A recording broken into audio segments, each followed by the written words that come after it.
The Adventures of Timmy and the Lost Kite. One sunny afternoon, Timmy and his dog, Max, went to the park. Timmy had a bright red kite with a long, wavy tail. He was so excited to fly it high in the sky. "Let's go, Max!"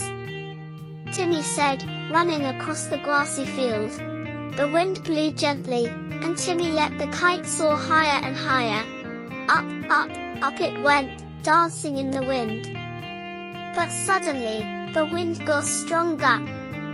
The kite tugged harder and harder on the string. "Oh no!" Timmy cried. The kite pulled away from his hands and flew into the sky. Timmy and Max chased after the kite. They ran through the park, past the swings and the slide. Where did it go? Timmy wondered. Max sniffed the air and barked, leading the way. They ran all the way to a big oak tree at the edge of the park. Timmy looked up, and there, stuck in the tree, was his kite. "Oh no!" Timmy said. "How will I get my kite down?"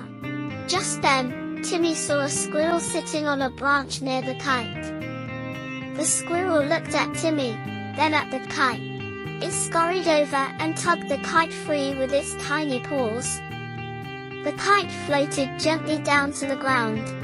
"Thank you, Mr. Squirrel," Timmy said, picking up his kite.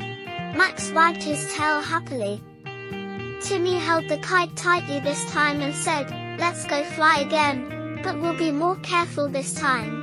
And off they went, laughing and running, with the kite flying high once more.